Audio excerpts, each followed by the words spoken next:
बिस्मिल्लाहिर्रहमानिर्रहीम। अस्सलाम वालेकुम नाज़रीन, आप देख रहे हैं प्रोग्राम कड़वी बात और मैं हूं जुल्फ़कार मीर।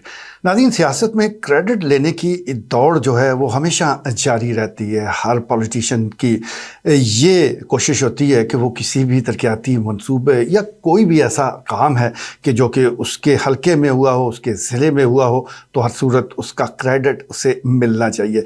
ज़िला चकवाल 1985 में बना, ज़िला तो बन गया, लेकिन उसके बाद ज़िला बनवाने वालों के हवाले से ये एक दौड़ शुरू होगी कि किसने बनवाया। वो काफ़ी साल ये सिलसिला चलता रहा और हर इंतखाबात के मौके पर इसको कैश करवाने की कोशिश भी की जाती रही। क्रेडिट असल में आप ये कर सकते हैं कि एक पॉलिटिशियन के लिए, एक ऐसे बंदे के लिए कि जिसने इलेक्शन लड़ना है, तो उसके लिए ये बड़े काम की चीज़ होती है। उसके ज़रिए वो वोटर को मुतवज्जे कर लेता है। यही वजह है कि हम देखते हैं कि एक पार्टी में रहते हुए मुख्तलिफ अरकान कौमी और सूबाई असम्बली जो बज़ाहिर एक पार्टी का हिस्सा होते हैं, इकट्ठे होते हैं, गपशप भी हो रही होती है और एक प्लेटफार्म इस्तेमाल कर रहे होते हैं, लेकिन उसके बावजूद कोई भी ये नहीं चाहता कि उसके हिस्से का क्रेडिट जो है वो कोई और छीन ले।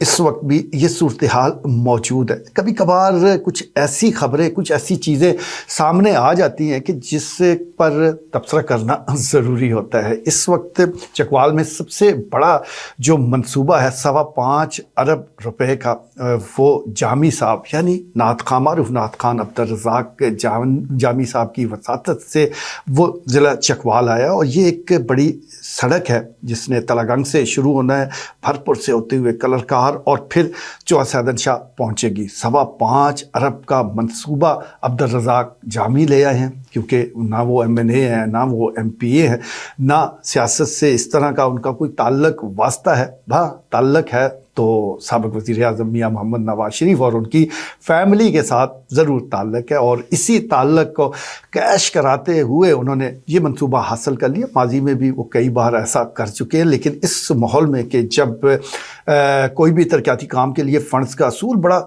मुश्किल हो चुका है, तो 5.25 अरब रुपए का वो मंसूबा ले आए हैं। न सिर्फ लेकर आए बल्कि इसका इफ्तिताह भी उन्होंने ख़ुद किया। अब एक तरफ आपने अपनी कोशिशों से अगर मंसूबा हासिल किया है तो ऑन ग्राउंड उसका इफ्तिताह करना मुश्किल हो जाता है, क्योंकि हल्के में जो मौजूद हैं अरकान कौमी और सूबाई असम्बली, उसको महकमा किसी सूरत नज़रअंदाज नहीं कर सकता, ना उनसे दुश्मनी मोल ले सकता है। यही वजह होती है कि जब इफ्तिताह की बारी आती है तो फिर यही अरकान कौमी और सूबाई असम्बली मौजूद होते हैं, फ़ीता काट देते हैं, तो ये जो क्रेडिट है ये आप कह लें कि बट जाता है। लेकिन यहाँ पर भी इंतज़ाम रखा अब्दुल रज़ाक जामी साहब ने। वो लाहौर से न सिर्फ मंसूबा लेकर आए बल्कि ये हदायतनामा भी उन्होंने मुख्तलिफ महकमों को और ख़ास तौर पर मुतल्लिका महकमे को करवा दिया और मैसेज कन्वे कर दिया कि इसका इफ्तिताह भी मैंने करना है। अब महकमे को क्योंकि हदायत लाहौर से आ चुकी थी तो वो मजबूर थे, इसलिए इससे मंसूबे का इफ्तिताह भी अब्दुल रज़ाक जामी ने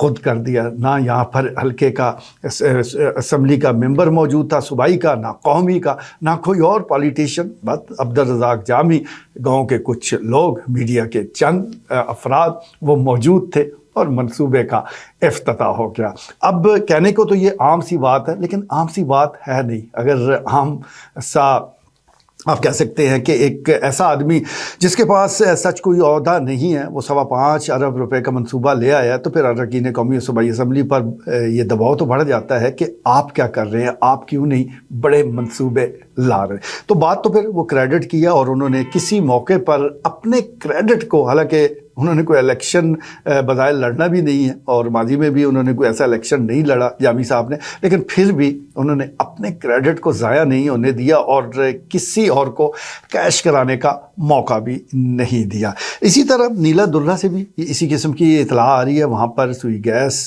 की फराहमी का इफ्तिताह किया गया और ये इफ्तिताह तो किया है रुकने कौमी असम्बली मेजर ताहिर इकबाल ने, लेकिन साथ साथ साबिक़ रुकने कौमी असम्बली सरदार जुल्फ़कार खान दुल्ला के कई साथी हैं, उन्होंने भी ये आवाज़ बुलंद कर दी कि सरदार जुल्फ़कार खान दुल्ला की कोशिशों से ایسا ہوا ہے. چلے کوششیں جس کی بھی ہوں، لیکن اگر گاؤں والوں کو گیس مل جائے وہ تو خوش ہو جائیں گے.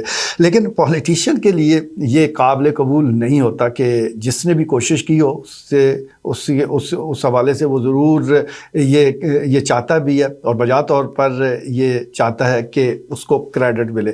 تو اسی طرح یہ سوئی گیس کے فراہمی کے حوالے سے بھی اب معاملات جو ہیں وہ سوشل میڈیا اور اخبارات میں ہیں، اور سردار ذوالفقار عبداللہ گروپ دعوے دار ہے کہ یہ ان کی وجہ سے ہوا ہے. دوسری طرف میجر طاہر اقبال رکن قومی اسمبلی، کیونکہ انہوں نے باضابطہ اس کا افتتاح کیا ہے، ان کی اور ان کے جو دوست ہیں، ساتھی ہیں، جو ان کے سپورٹر ووٹر ہیں، ان کا یہ کہنا ہے کہ یہ ایک وعدہ پورا کیا گیا ہے، کیونکہ جب الیکشن ہو رہے تھے تو اس وقت یہ وعدہ کیا اور اب اس کی تکمیل کر دی گئی ہے. تو کریڈٹ تو یہ جو چکر ہے، یہ میں کہتا ہوں کہ اگر دو بھائی بھی کسی پارٹی میں موجود ہیں، ایک رکن قومی اسمبلی ہے اور دوسرا رکن صوبائی اسمبلی ہے، تو ان کے درمیان بھی یہ چپکلش بہرحال شروع ہو جاتی ہے کہ کس نے یہ کام کروایا ہے اور کس نے اس میں حصہ ڈالا ہے.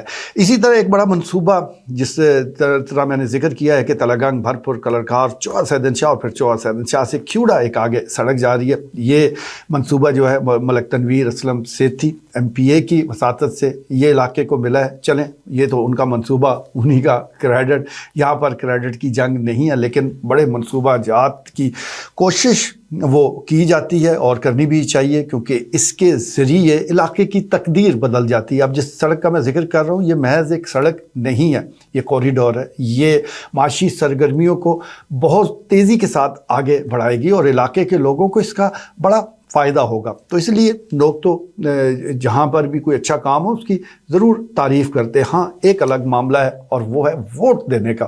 ووٹ کا ترقیاتی کاموں سے کوئی لینا دینا نہیں ہے. کم سے کم میں نے تو یہی دیکھا ہے کہ جن لوگوں نے بھی بڑے ترقیاتی کام کروائے، لیکن اگر سیاسی طور پر ان سے کوئی غلطیاں ہوگی یا اوپر پارٹی لیول پر کوئی ایسا معاملہ ہو گیا تو پھر عوام نے اس کو ووٹ نہیں دیے. 8 فروری کو بھی ہم نے بڑی قریب سے اس سارے مناظر کو دیکھا کہ جن کے انتخابی نشان کے بارے میں قریبی لوگوں کو بھی پہلے نہیں پتا تھا کہ ان کو کیا ملے گا، لیکن جیسے بھی انتخابی نشان ملا تو پھر لوگوں نے ڈھونڈ کر اس انتخابی نشان پر مہریں لگائی اور ان لوگوں کو بھلا دیا کہ جو اس وقت حکومت میں بھی تھے، جن کا حکم بھی چل رہا تھا، جو لوگوں کے کام بھی کروا رہے تھے، لیکن ان کو ووٹ نہیں دیے. ماضی میں بھی ایسا ہم کئی بار دیکھ چکے ہیں.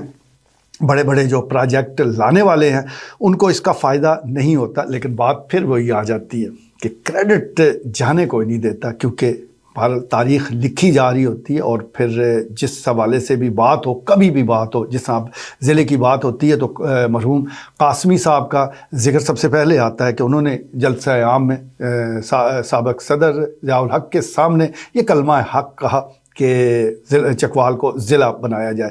اسی طرح پھر دیگر لوگ اور بھی ہیں جو کریڈٹ لینے کے چکر میں اپنی اپنی حاضری ڈلواتے ہیں. تو اسی طرح یہ جو اب بڑے پروجیکٹ ہیں اس پر بھی وہ جدوجہد جاری رہتی ہے. راجہ یاسر ہمایوں سرفراز اب پھر سے سیاست میں ایکٹیو ہوئے ہیں، تو سب سے پہلے انہوں نے بھی وہ اپنے منصوبہ جات جس میں یونیورسٹی آف چکوال اور اسکول آف ایکسیلنس ہے اس کو حوالے سے بہانے سے ہی صحیح لیکن اس کی تشہیر شروع کر دی ہے اور عوام کو پھر سے یاد دہانی کروانی شروع کر دی ہے کہ یہ ان کا کریڈٹ ہے، انہی کے حصے میں جانا چاہیے. یہ جو بڑے منصوبے ہیں یہ ان کا کارنامہ ہے. تو آپ اندازہ کر سکتے ہیں کہ سیاست دان جو ہے وہ سب کچھ چھوڑ سکتا ہے، سیاست چھوڑ سکتا ہے، نہیں چھوڑ سکتا تو کریڈٹ نہیں چھوڑ سکتا. تو کریڈٹ جس کا بنتا ہے جی ضرور دینا چاہیے، ووٹ دے یا نہ دے. آج کے لیے اتنا ہی، اجازت دیجیے، اللہ نے کے بعد.